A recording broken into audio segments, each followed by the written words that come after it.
l'apprentissage est une politique assez neuve, qui est une vraie réussite. Je pense, alors parfois j'entends quelques détracteurs, ils sont peu nombreux, la plupart des gens sont plutôt pour. Et nous avons doté ce pays d'une nouvelle filière de formation. 10% des jeunes diplômés passent par l'apprentissage, donc c'est tout à fait significatif. Les chiffres parlent d'eux-mêmes. On est passé en stock, il y a les stocks et les flux, le stock de 400 000 à 1 million et les flux de 300 000 à 850 000. Voilà, donc c'est un vrai succès quantitatif. On sait aussi qu'il y a une dimension égalité des chances, puisque des jeunes accèdent à des diplômes d'enseignement supérieur grâce à l'apprentissage aux techniques pédagogiques plus concrètes dans l'entreprise. Peut-être des jeunes qui auraient peut-être plus de mal dans des formations plus académiques. Donc je crois que c'est prouvé, on dit il y a un taux de réussite supplémentaire de 35%, ce qui est quand même considérable. Et bien sûr, le fait d'être proche des entreprises est aussi ce qui est fondamental. Et moi je le dis souvent, c'est pas former pour former, c'est former pour trouver un emploi.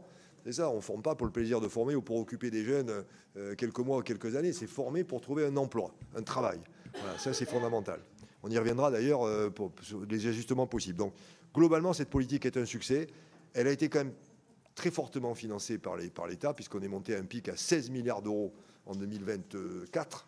C'est quand même considérable. On a démarré à 5 milliards, donc c'est quand même un effort considérable.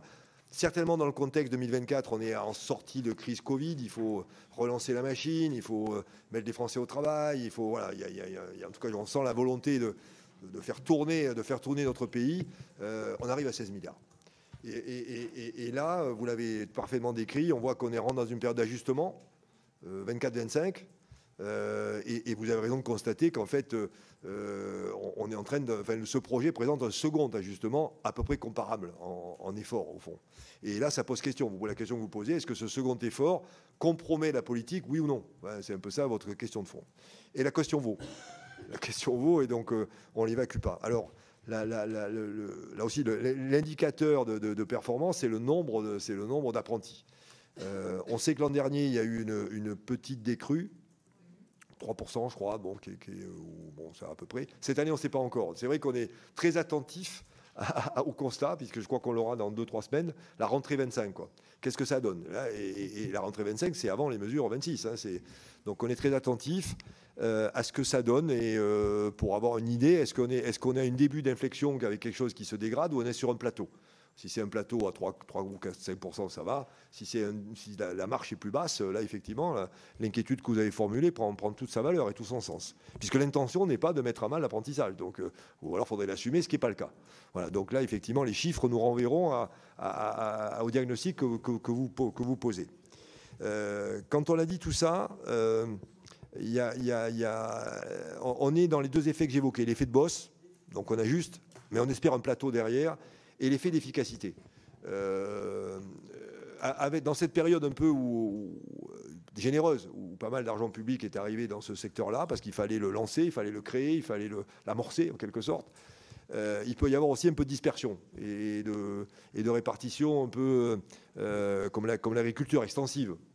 Bon, on n'a plus les moyens de l'extensif, il faut devenir intensif. Et donc avec les partenaires, je sors d'un colloque sur les partenaires de la formation, enfin, les gens sont prêts à travailler sur l'efficacité de l'argent public.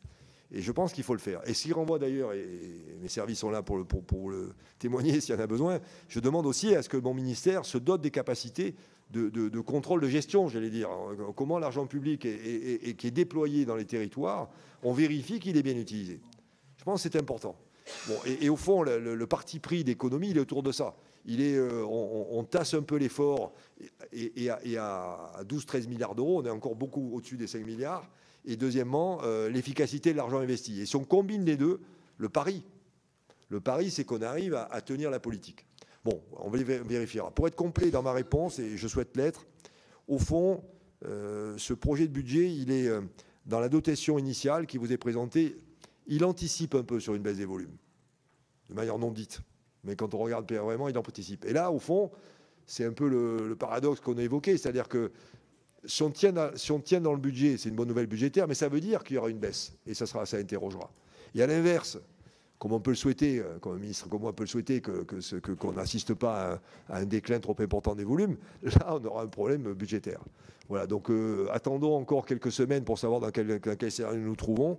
Mais c'est vrai qu'autour de l'apprentissage, il y a un sujet de bouclage qui n'est pas complètement finalisé. Voilà, on peut le dire comme ça.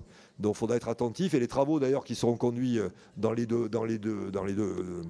au Sénat comme à l'Assemblée nationale, dans les deux chambres, seront clés là-dessus. Voilà ce que je peux vous dire sur l'apprentissage. Mais retenez que la politique publique de l'apprentissage est bien maintenue dans la priorité du gouvernement.